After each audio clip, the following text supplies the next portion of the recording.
Have you ever noticed that two people can look at the exact same thing and see completely different value? One person walks past an old painting at a garage sale. Another recognizes that it's worth millions. One person sees an old baseball card. Another sees a priceless collectible. The object never changed. Only the person's perception did. Hello. This is licensed professional counselor Robert Bryan, and welcome to Faith Meets Psychology. In this video, we'll discuss the psychology of the greatest treasure from the gospel passage for this weekend's Mass, Matthew chapter 13, verses 44 through 52. Today's gospel is about that exact phenomenon. Jesus says the kingdom of heaven is like a treasure buried in a field, which a person finds and hides again. Out of joy, goes and sells all that he has and buys that field. Notice the phrase out of joy, not out of obligation, not out of guilt, not because someone forced him to. Out of joy. That detail is psychologically profound. One of the greatest discoveries in psychology is that people don't make their biggest decisions based on logic alone. They make them based on what they value most. Think about it.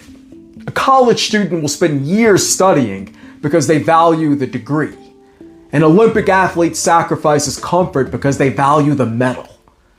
A loving parent loses sleep because they value their child. From the outside, those sacrifices look enormous. To the person making them, they make perfect sense. Why? Because perceived value changes behavior. Jesus understands the human heart better than anyone. He isn't saying force yourself to give everything away. He's saying when you discover the kingdom, you'll realize nothing compares to it. The sacrifice doesn't become smaller. The treasure becomes infinitely greater. Jesus continues, again, the kingdom of heaven is like a merchant searching for fine pearls. When he finds a pearl of great price, he goes and sells all that he has and buys it. Notice the difference between the first two parables. The first man wasn't searching. He stumbled upon the treasure. The merchant, however, had been searching all along. That's the beauty of Christianity. Some people meet Christ unexpectedly. Maybe through suffering, maybe through loss, maybe through addiction, maybe through a conversation that changes everything. Others spend years searching, reading philosophy, studying science, exploring different religions, asking difficult questions, but both stories end exactly the same way. Both discover something worth giving up everything for. Psychologists often talk about what's called hedonic treadmill. It's the tendency for human beings to adapt to almost every success. We think, if I could just make a little more money, if I could finally buy that house, if I could find the right relationship, then I'll finally be satisfied. But after a few weeks or a few months or a few years, our happiness returns to the baseline.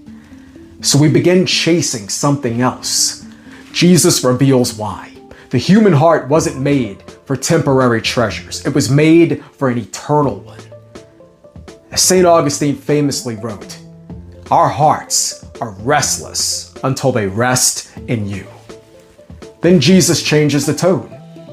He says, again, the kingdom of heaven is like a net thrown into the sea, which collects fish of every kind.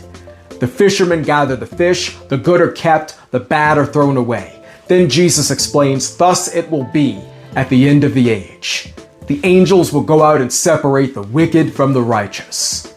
This isn't meant to make us anxious. It's meant to wake us up. Psychology tells us we naturally fall into something called normalcy bias. We assume tomorrow will always come. I'll pray later, I'll forgive later, I'll change later, I'll take my faith seriously someday. Jesus gently reminds us life is moving somewhere. Our choices matter. Every habit shapes our character. Every decision forms the kind of person that we're becoming. Finally, Jesus asks his disciples, "Do you understand all these things?" They answered, "Yes." Then Jesus says something fascinating. Every scribe who has been instructed in the kingdom of heaven is like the head of a household who brings from his storeroom both the new and the old. I love this image because becoming a Christian doesn't erase your past. God redeems it. Your education, your career, your wounds, your failures, your personality, even your suffering. God can use all of it. Nothing is wasted when it's surrendered to Him. Here's what I believe is the central psychological truth of today's gospel. People rarely change because someone tells them to. People change when they discover something they love more than what they're holding on to. That's why Jesus doesn't begin with commands. He begins with treasure. Because love transforms behavior more deeply than fear ever can. When Christ truly becomes our greatest treasure, prayer isn't merely another task. Generosity doesn't feel like losing money. Forgiveness isn't simply a duty. Holiness stops feeling like deprivation. Instead, we begin to realize something extraordinary. We've discovered the pearl of great price.